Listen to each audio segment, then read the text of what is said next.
nesse mês de outubro, mais provavelmente no dia 15 de outubro, celebra-se o Dia do Mestre, o Dia do Professor, aquele que em tempos idos era considerado o segundo pai, aquele que tinha uma procuração da sociedade, inclusive para aplicar corretivos nos alunos mais recalcitrantes e desobedientes. Mudou-se muito nos últimos 40, 50 anos essa relação desse papel fundamental que o mestre exerce na sociedade em função das próprias transformações da sociedade. Mas não se esperava que mudasse tanto a ponto de se descortinar um ambiente insalubre para o exercício do magistério, como se constata na pesquisa realizada recentemente pelo Departamento de Psicologia da UFES e conduzida pela professora e pesquisadora Luzimar dos Santos, Luciano, com quem nós vamos conversar agora.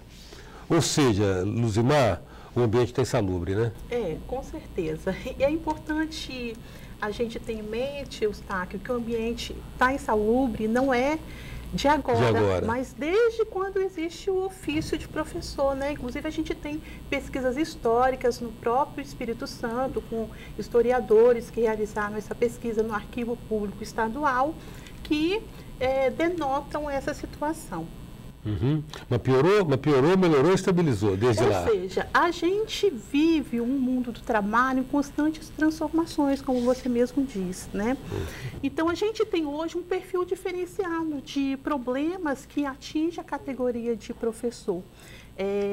Em relação, se a gente for comparar anos atrás, até porque o contexto hoje da educação, ele tem se dado de formas diferenciadas, né, em vários âmbitos no que envolve a política educacional, porque a questão da política educacional, os modos de gestão dessa política, interfere muito na questão da saúde do professor. Né? Uhum. Então, assim, a gente tem de ver que o problema de saúde do professor não é algo que é individual, é isolado, que está centrado na pessoa enquanto professor, e sim como um processo coletivo, tá? Um processo que envolve a coletividade, que envolve a organização do trabalho docente, tá? E os modos de gestão desse trabalho, tá certo? Uhum. Hoje, na sua pesquisa, o que evidenciou das razões do desgaste da saúde físico-emocional do professor? Ou seja, na pesquisa que nós realizamos, foi uma pesquisa realizada pelo Núcleo de Estudos e Pesquisa em Subjetividades e Políticas da Universidade Federal do Espírito Santo, que é um núcleo coordenado pela professora Beth Barros, né? A gente identificou o seguinte, que as principais causas de tensão, desconfortos e problemas de saúde do professor vêm a ser ritmos de trabalho intenso do professor. O professor não tem tempo, então geralmente são professores que não têm apenas um vínculo empregatícios, ele tem vários, né? Sai de uma escola, vai para outra, para poder sobreviver. A questão do ambiente de trabalho no ponto de vista da estrutura física da escola, né? Então, a estrutura física da escola interfere na questão da saúde do professor, porque se você tem uma estrutura física inadequada, com um número de alunos grande, que é uma coisa que também eles colocam, você tem de falar mais alto, você tem de dar mais atenção, é o maior desgaste físico no final do período seu de aula, tá? Tem a questão que envolve o ritmo intenso do próprio processo educacional, as cobranças que existem, né, por parte das estruturas organizacionais das secretarias de educação, porque hoje o mundo da educação vive em função também de modelos de qualidades que está aí fora. Então, índices de qualidades, Enem, tudo isso interfere na questão do professor que está ali na sala de aula. Ele é muito cobrado, né, do ponto de vista individual, para a questão de resultados, mas isso não é a questão que a gente tem de resolver e olhar apenas individualmente. A gente tem de olhar isso mais do ponto de vista do contexto coletivo. Aí tem outras questões também, a postura, né, em relação à questão do trabalho, e diante disso, vários problemas de saúde aparecem, né? Os problemas relacionados às lesões articulares, os problemas de colunas, lordotes, lesões por esforços repetitivos, os problemas respiratórios, os problemas de garganta, né? Podemos associar os problemas fonoaudiólogos e os problemas gastrointestinais. Então, se a gente for observar, são problemas, né, de saúde, transtornos, incluindo aí também os transtornos mentais, que estão relacionados com o estresse. Né? O estresse do trabalho, do ofício, da atividade, da docência. E se a gente for observar, o estresse não é uma doença. O estresse é uma situação, é uma reação, né? Que caso a pessoa, né, ela continue naquele ambiente estressor, obviamente, no futuro poderá vir desenvolver uma doença. Tá, agora veja bem.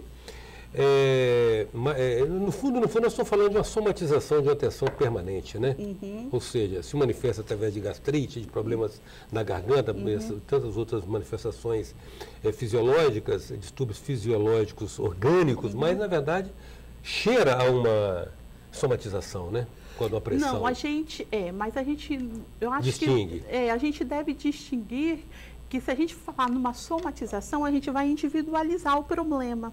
Sim. Como tipo assim... Pode ser a reação de cada reação específica, entendeu? entendi. Então, assim, a gente individualiza o problema e coloca, o professor está doente porque a culpa é dele. E nas pesquisas que a gente faz e que a gente fez, e de outros pesquisadores que a gente tem, né, a gente verifica o seguinte, que o professor adoece não é por culpa dele.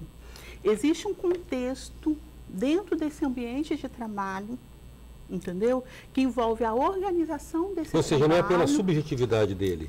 Tem as questões da subjetividade, a gente não pode negar, mas existe um contexto ambiental e coletivo que faz com que esse professor adoeça, tá?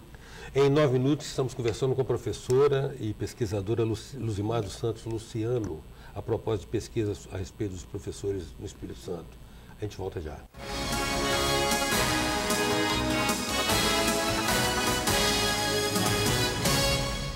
Voltamos com 9 minutos, que traz hoje a professora e pesquisadora Luzimar dos Santos Luciano. Luzimar, a respeito dessa pesquisa, empreendida pelo núcleo de pesquisa... De estudos e pesquisas, subjetividades e políticas da universidade, que é um nome grande. Mas é do Departamento de Psicologia, né? É o que nos interessa. Veja bem, em Vitória, no ano passado para cá, já foram expedidas mais de 700 licenças médicas concedidas a professores por problemas psiquiátricos, o que representa perto de 40% do contingente de professores do município. Quer dizer, as pressões são... O ambiente está insalubre, está genericamente insalubre. O ambiente está tenso, né? A palavra é pesada porque você está com certo, digamos assim, pudor em admitir, mas eu acho que é insalubre mesmo. Insalubre... Produz doença, o que produz doença. Com certeza, insalubre produz doença. Mas existem outras questões do ponto de vista técnico que a gente chama que é insalubre, é por isso. Entendi, ok. É o cuidado de... Eu estou falando mais no senso comum aqui, você está certa. E você disse também que, de uma certa maneira, o adoecimento dos professores é historicamente inerente à profissão. Sempre se tem um relato disso, com né? certeza. Mas agravou muito, né, Luzimar? Mas agravou muito. Não dá para considerar hoje... Ou seja, as doenças do trabalho, na verdade, de uma maneira geral, elas se agravaram muito ao longo dos anos, né? Porque a gente vive num momento de reestruturação produtiva, um momento histórico, político e social diferenciado, e esse momento histórico, político e social, ele com certeza ele repercute na saúde dos trabalhadores, né? Então isso a gente vê com professores e outras categorias profissionais, tá? Então é nesse contexto que a gente entende. Entendi. Agora há uma distinção a fazer também entre o ensino público e o ensino particular, né? A gente tem trabalhado com a educação pública, né, entendeu? Mas a gente tem alguns estudos que a gente conhece do ensino particular, também não é diferente, tá? E tem algumas situações até que são até mais agravantes, né, de outros pesquisadores que estudam a questão. No caso, o nosso grupo de pesquisa, ele vem estudando mais a questão do ensino público. Vocês estão considerando uma componente aí que também é raiz ou matriz ou vetor desse desequilíbrio, que é o comportamento, o aspecto comportamental do aluno? Ou seja, nessa última pesquisa que a gente realizou, existe relato por parte dos professores em relação à questão, como fonte de tensão, a questão do comportamento dos alunos. Isso a gente tem de entender o seguinte, a escola ela não está isenta dos problemas que acontecem fora dos muros da escola. Então, se existem problemas fora do mundo da escola, né, esses problemas com certeza fazem parte da escola. E nesse sentido, a gente vê como a importância de a escola trabalhar em rede, ou seja, o sistema educacional trabalhar em rede com outras instâncias do poder público. Então, muitas questões que envolvem as condições de vida e saúde social das crianças, dos adolescentes e assim por diante, né, que estão na escola, tem de ser vista em rede com esse sistema que a gente está nele, do ponto de vista que a gente entende como sistema de políticas públicas. Então, é uma criança que está na escola que muitas vezes tem de ser assistida pelo conselho tutelar, que tem de ser assistida pelo conselho que envolve assistência social do município e assim por diante. Trabalhando em redes, que é uma outra proposta que a gente, é uma pesquisa que vai vir no futuro desse grupo de estudo que a gente participa, a gente acredita que a gente atenua algumas questões, né, que atenua. Entendeu? Que a escola possa estar trabalhando no seu cotidiano. E a instância familiar? Tem a ver com isso, né? Entendeu? A instância familiar tem a ver com esse contexto social, né? Entendeu? A estrutura da família. Então tem a ver com, ou seja, o que está fora da escola não significa que não esteja dentro, né? A escola, o mundo da escola é o que está lá fora. Mas uma distinção bem clara, veja bem, no caso do aluno do ensino público, Luzimar, ele, principalmente na periferia, a gente sabe do aluno, da maneira como a relação dele, às vezes, é uma relação de hostilidade, principalmente pelo contexto em que ele está inserido. Ele vem de um ambiente existe essas questões. Essa hostilidade aflora melhor. Na perspectiva do ensino privado, o aluno é um cliente. E, de uma certa maneira, faz exercer essa condição de uma maneira coercitiva para com o professor, não? Existem essas duas questões, né? Só que são duas questões que são bastante complexas à análise, né?